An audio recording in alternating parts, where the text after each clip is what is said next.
We have arrived in Florence. This is our apartment. This is the fresco room. Isn't that pretty? This is our dining room / kitchen. We had a very good first impression. We arrived. They even left us with some treats. The owner of the apartments, he was very agreeable, he was very nice, and I would definitely recommend this if you're ever wanting to stay in Florence. The first sight we saw in Florence was the Duomo in the main plaza.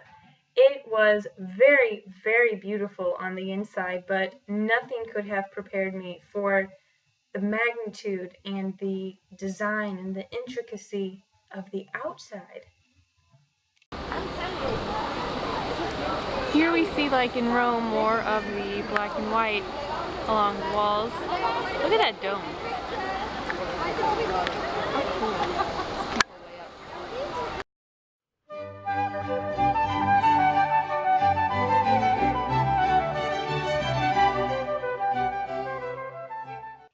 As I've said before, you can learn a lot about culture from their cuisine. But my friend Connie pointed out to me that that is also true for architecture. Just by walking around this cathedral, it is obvious that it means and that it meant a lot to the people of that area.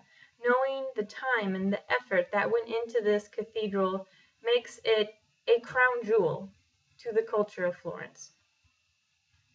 Apostles? 12 apostles, okay. Maybe? There's 12 of them. Okay. They look commonly dressed. Look at the contrast of the restored walls compared to the unrestored. We got to see another famous piece of art history, Michelangelo's prized David. And there he is, in all his glory. It's a lot bigger than I thought. Wow.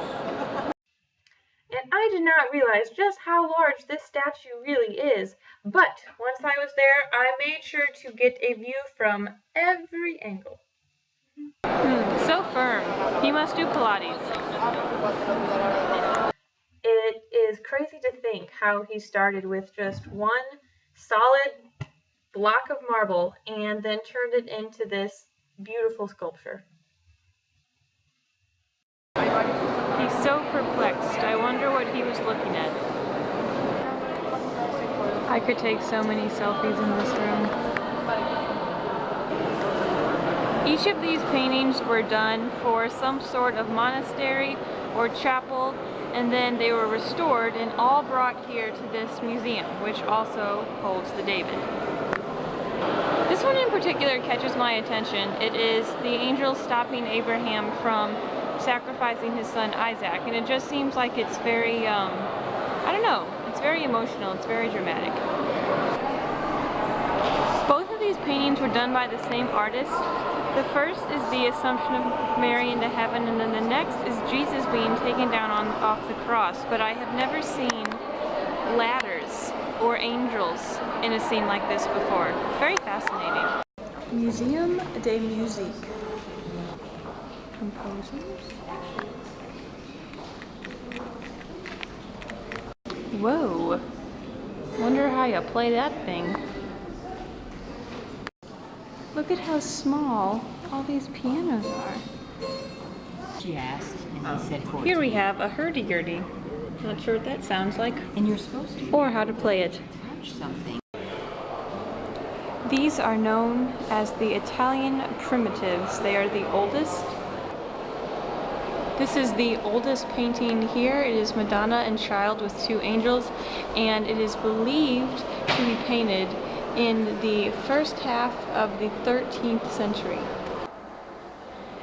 This painting is actually a fresco that was removed from a tabernacle in Piazza Santo in the 1300s. The Tree of Life, depicting all of the gifts of Christ and reminding us that he died on the cross to save us from our sins. Then after the museum, we set out to get a feel for Florence. What you need to Anyone home? This is huge. Oh, it doesn't move. Can you believe that some people actually live here?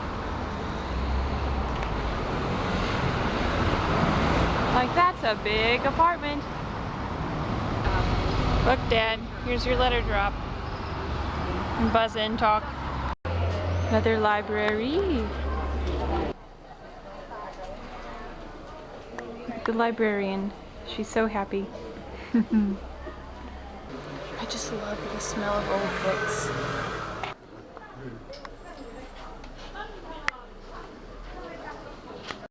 Plaza de Signoro and Fake David. What better to have in the center of your plaza than a carousel? These statues here are a little more disturbing, a little more violent. Here we have the murder of a centaur, and then over here, this is known as the rape of Sabine. The older man is trying to protect the young woman, but the young man got to her first.